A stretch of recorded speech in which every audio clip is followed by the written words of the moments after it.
Well guys, welcome back. It's time for another Mad Max Custom, our fourth car. If you're a regular, you know all about these, so let's dive right in. This time I thought it'd be fun to modify the TV series Batmobile. A lot of you have wanted the Mad Max cars to be more over the top. Big wheels, big engines, big pipes, and that sort of thing. So this custom is for you guys. As always, the first thing we'll need to do is take the car apart.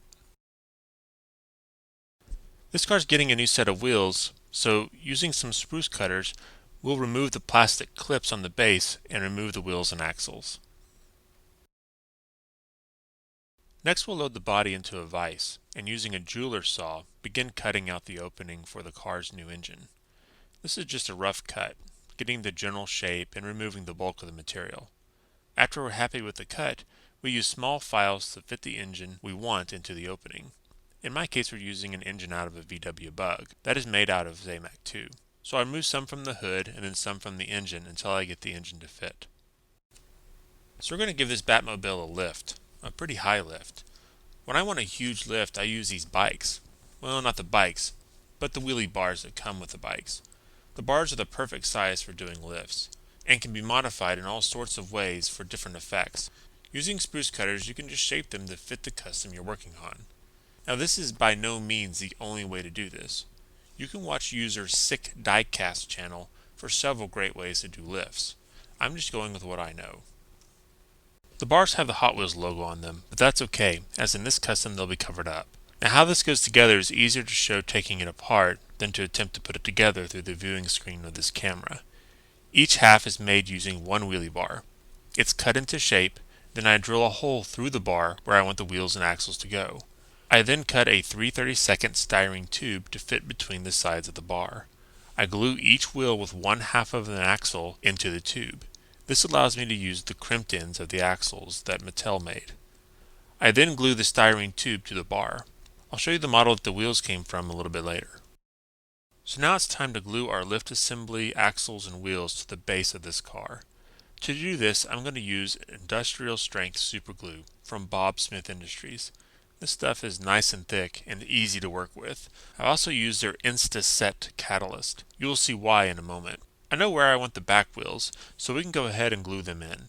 The front has extra steps we'll be visiting later, but gluing them both on is the same process. Apply some of the glue, place the part with one hand. The glue is fast setting but not instant, so you have time to get the placement correct. When you do, spray the glue with the Insta-Set catalyst. When they say Insta-Set, they really mean instant. If you have any glue on your fingers, it will also be Insta-Set to whatever you're touching, so keep that in mind. So this is the model I pulled the wheels off of, the Backdraft, a fantasy model. I buy a lot of fantasy models like this one just to harvest the parts from them. We use the wheels from it, but I also plan to use the exhaust pipes too. After removing them from the model, I will use spruce cutters and a belt sander to cut them down to size so that they fit in the original front wheel wells of the Batmobile. After I get them cut out, I can then find my final placement of the front wheel assembly and glue it on. I decided to put the car back together, though the engine and pipes are not glued in. This is what I call the custom fork. And if you do a lot of customs, you'll find yourself at the custom fork a lot. Like a fork in the road, you have to make the decision. Do I continue, or will this be a lifted Batmobile custom? In our case, we will continue, but I did want you to see what it might look like if you just lifted the Batmobile with an oversized engine and pipes. Anyway, let's move on and get rid of the paint. I'm a little tired of rust effects, so on this model I decided to go a different way to get a different look. I wanted to use the bare metal of the model as part of the final look, but I wanted to age it using other methods besides rust. In this case we'll be using a wash, but not the traditional way. But first we need to load the airbrush up with black and then paint in some details. The first thing I did was paint the engine black. Then while the paint was still wet, I used my fingers to rub off any paint on the raised details. This makes the engine look dirty and grimy. Once dry, I painted over the black with gloss clear coat to seal it in. I'm using gloss in this case because I'm running out of matte. Everything will get a matte coat as their last coat. For the body, I filled in the grille using the same method as the engine, and then I painted in the areas around where the engine would go, and then the exhaust on the back, and then I used clear coat to seal it in. For the base, I painted everything black. I didn't bother sealing it as the black is just there as a base coat before I start adding other layers. I also painted the pipes, or whatever those things are on the interior, black.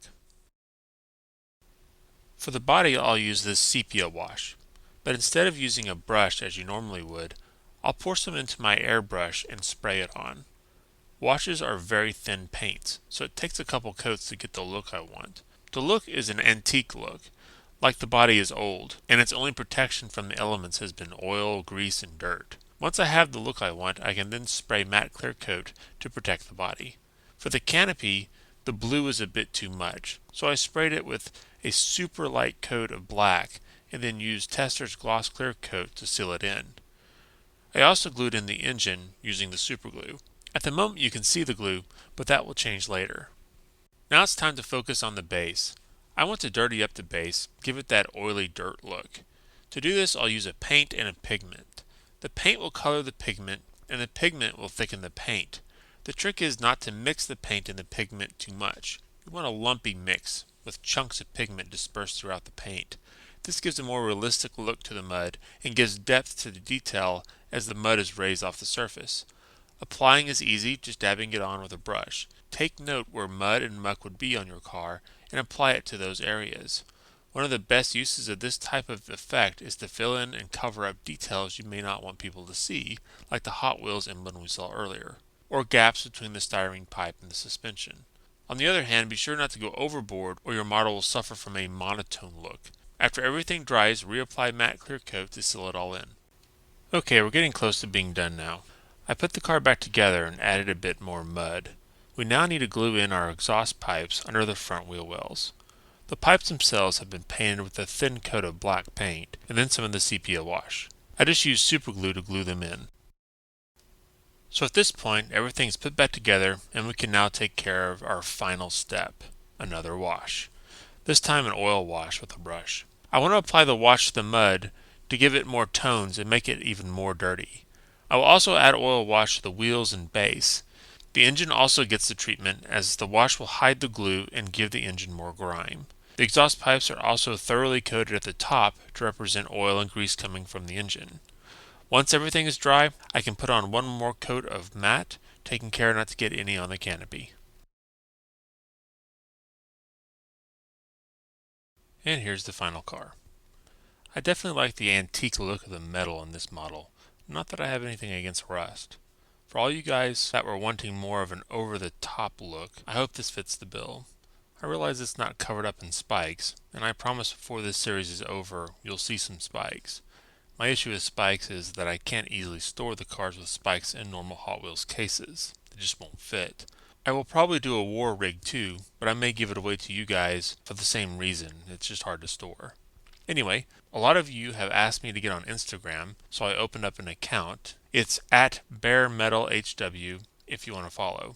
If you do follow, you will get to see projects as they happen and be able to make suggestions as the item is being built.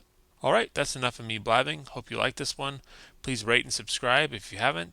And once again, thanks for watching. Catch you guys again next time.